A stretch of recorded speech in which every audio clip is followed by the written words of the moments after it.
Yo guys, what is going on? Insanity coming back at you today with another Destiny 2 video, and today we're going to be going over the This Week at Bungie blog, the TWAB, for October 7th, 2021, and we're not really going to go ahead and dig too deep into all the specifics here in the TWAB. We're just going to go over the main topics. The first thing I wanted to go ahead and talk about is a little bit what we already talked about this morning here over on the channel, and that was the DCV and how the Forsaken campaign and all that's going to be heading into the DCV. You can find that entire video to go over that portion.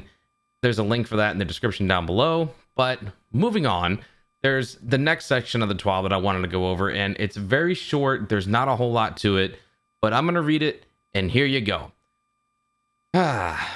Looking back to Season of the Lost, we have some content on the horizon. Next week, there will be some challenge to embrace within the Shattered Realm. It may be dangerous to go alone, so you might want to call up a friend for some assistance. Now, we know where we stand currently with the seasonal quest, that entire long 50-something whatever quest, trying to get all of the Techians back from Marasov so we can try and get rid of the worm for Savathun and all of that. We're kind of at that part.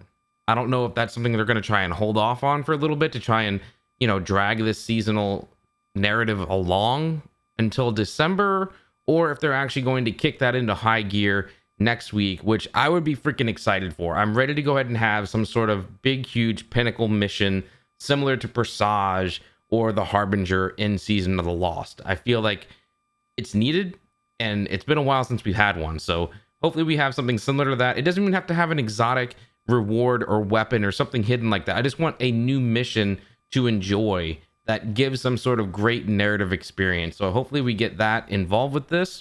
But beyond that, and if you're paying attention to the entire title of the video and the thumbnail, they move on over to Festival of the Lost is also making its debut. While we don't have a full reveal just yet, we do have an awesome ghost shell to preview below, accompanied by an interview with the artist. And that ghost is on the thumbnail. It's the Calavera ghost.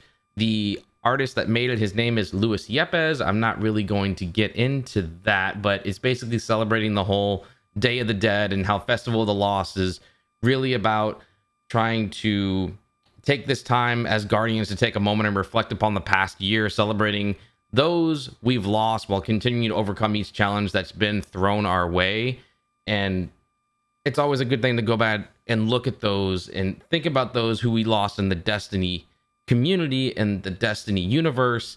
So yeah, I totally understand why they do this. And then they get into a full interview with the guy about the backstory of it and how there's also some other items that they put into the actual Festival of the Lost Eververse system. I don't know if this ghost is going to be part of Eververse or it's going to be something that you earn. It's probably going to be something you buy, and if you do, yeah, I mean, it'd be pretty cool if they came out with a real world version of it where the funds went to like the Bungie Foundation or something. That would be really freaking cool. But yeah, that's pretty much it on that front. But there's also a couple of patch notes there at the end.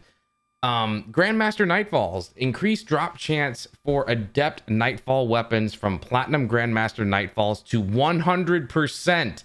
There you go. This will not guarantee perfect perk combinations on every drop.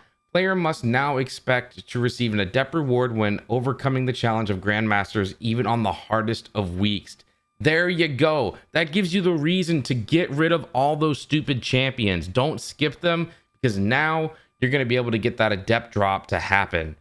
Yes. All right. And everyone's most hated Nightfall was next in the patch notes, the Corrupted. Reduce the knockback buff of the Sadia's Durance activity modifier on Nightfall difficulty from plus 40% knockback to plus 20% knockback, which may help a few of you complete the Grandmaster difficulty. Removed an unstoppable Phalanx champion from the Ransack Ogre encounter. That's always nice. Okay. During the Ransack Ogre encounter, an unstoppable Phalanx champion would spawn in the Ascendant Plane when the Ogre boss reached 50% health. That champion was easy to miss, and you can backtrack there to defeat it once you killed the Ogre. After this champion was ruined by hundreds of platinum completion attempts, we've snipped it out, and it's no longer there. It's gone, it's dust, it's destroyed. It will never see the light of day again. That's what it deserves. And they fixed an issue that blocked the completion of the Corrupted Nightfall scoring triumph. All right, something with crossplay here in the UI. Let's see. Updated the sign-on experience to show a single toast after the character select if you have one or more pending Bungie friend requests instead of a unique toast for every pending request. The experience when receiving a new Bungie friend request while playing the game has not changed. Known issue, the notification toast may appear blank for some players, but no invites are affected. This issue is already being investigated. The player search UI now has an audio feedback. Fixed a bug where the chat auto hide setting could revert. Oh my god, finally, I'm not gonna have to deal with it anymore. Brom, that one goes out to you, buddy. All right. Fixed a bug where booting a fire team member sometimes left a blank entry on the roster of the fire team UI. Fixed a bug where online roster contacts were not sorted alphabetically for friends and clanmates, and fixed a bug where blocking a player through fire team invite did not hide interaction options that are expected to fail when interacting with a blocked player. The full list of patch notes are expected to become available on Tuesday around normal time, around 10 a.m. Pacific. Stay tuned. Yeah. Woo. Let's see. We're definitely getting into more patch notes here. Update 3.3.1 on Tuesday, October 12th, December. Wow. Destiny 2 is scheduled to undergo maintenance in preparation for Destiny 2 update 3.3.1. Below is a timeline of the events, when the maintenance begins, all that stuff. Here are some of the issues that are expected to be resolved. A complete list will be shared with the update when it goes live. Ores leased will no longer drop from corrupted Nightfall at 0 power. The Bombardier's exotic legs bomb detonations now deal damage to active supers. Crashes will no longer be caused by opening an appearance customization screen with a faction armor equipped. The Tether Time Nightfall Triumph can now be earned as intended. The corrupted Nightfall Triumph for reaching a score of 100,000 is not rewarding as intended. And the Wayfire's Compass inventory will now rotate with daily reset. There you go. So for those of you trying to hunt those seasonal mods, if you missed any of them, you'll now have a chance to go ahead and get those as needed. Anyways, guys, that's going to go ahead and wrap things out for this week at Bungie for the entire TWAB for October 7th, 2021. I know I said this was going to try and be a little bit short, and it kind of ran a little bit longer than I wanted to. More importantly, Festival of the Lost starts next week, and we very well could be having a new type of mission for Savathun's Worm or something specific and crazy to the Shattered Realm at Reset on Tuesday.